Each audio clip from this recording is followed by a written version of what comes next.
Assalamualaikum warahmatullahi wabarakatuh. Bismillah walhamdulillah. Wassalatu wassalamu ala rasulillah Muhammad ibn Abdullah wa ala alihi wa sahbihi wa mawala.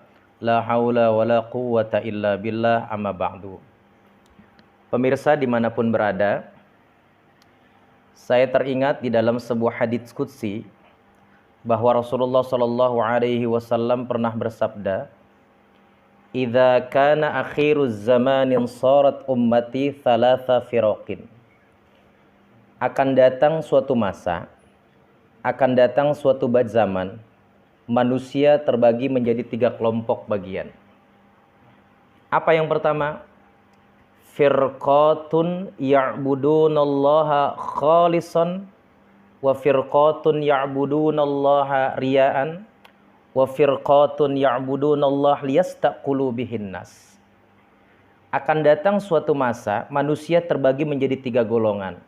Yang pertama adalah firqatun ya'budunallaha khalisan, ada orang yang menyembah kepada Allah secara ikhlas. Wa firqatun ya'budunallaha riya'an, ada orang yang menyembah kepada Allah secara riya. Wa firqatun ya'budunallah liyastaqulu bihin nas, ada orang yang menyembah kepada Allah itu kerjaannya adalah mencari makan dan memperalat manusia. Pertama adalah firqatun ya'budunallaha khalisan, ada orang yang menyembah kepada Allah secara ikhlas. Khalisan, dia ikhlas. Tanpa apapun dia minta, dia beribadah semata-mata hanyalah kepada Allah Subhanahu wa taala. Innas salati wa nusuki wa mahyaya wa mamati lillahi rabbil alamin. Kalau sudah kalimatnya lillahi rabbil alamin, berarti hanya Allah saja beribadah. Tidak mau dipandang manusia apapun. Begitupun berkaitan kita dengan berpuasa di dalam bulan suci Ramadan, itu adalah puasanya antara manusia dengan Allah Subhanahu wa taala. Akan menjadi sebuah keindahan yang tahu adalah manusia yang berpuasa itu dan kepada Allah Subhanahu wa taala. Itu yang disebut dengan firqatun ya'budunallaha khalisan. Yang kedua, wa firqatun ya'budunallaha riya'an. Ada orang yang beribadah kepada Allah itu secara riya. Pengennya ketika beribadah dia pengen dilihat orang lain. Ketika dia contoh dia dalam sholatnya, kalau tidak dilihat orang lain, dia seakan-akan tidak mau ibadah. Tapi begitu dia dilihat orang lain dalam beribadahnya, seakan-akan khusyuk. Begitupun yang kedua, ada orang yang menyumbangkan sebagian hartanya untuk kepentingan masjid atau musola, seakan-akan ingin disebutkan. Nah, ini termasuk golongan orang-orang yang firqatun ya'budunallaha riya'an. Ada orang yang menyembah kepada Allah, tapi tujuannya adalah untuk dipandang oleh orang lain dan sifatnya adalah riya. Yang ketiga, firqatun ya'budunallaha liyastaqulu bihin nas. Ada orang yang menyembah kepada Allah, kerjaannya adalah mencari makan dan memperalat manusia.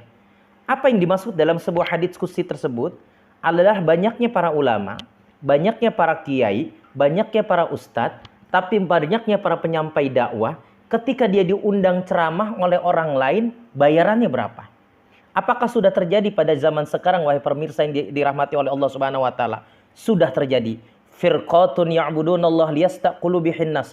Betapa banyak sekarang para penceramah, dia harus pakai DP duluan. Kalau diundang 5 juta, 10 juta, 15 juta. Kalau tidak 5 juta, 10 juta, dan 15 juta, maka dia tidak akan datang. Bahkan seperti memakai DP duluan. Bagi kami, khususnya kami yang biasa ceramah, di bawah naungan daripada Depokan Dakwah Sunan Kalijaga Kiai Syarif Rahmat, pantang bagi kami ketika kami diundang adalah semata-mata bukan untuk tujuan yang lain, tapi semata-mata adalah lillah, karena Allah Subhanahu wa taala.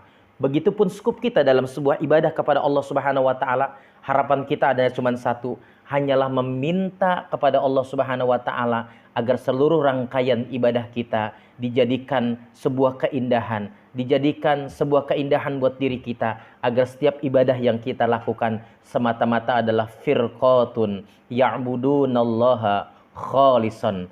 Sembahlah Allah, sembahlah kepada Allah Subhanahu wa taala semata-mata ada untuk ikhlas kepada Allah. Jangan ada apapun dalam kehidupan kita ketika beribadah semata-mata niatlah karena Allah Subhanahu wa taala. Hasbunallahu wa ni'mal wakil. Assalamualaikum warahmatullahi wabarakatuh.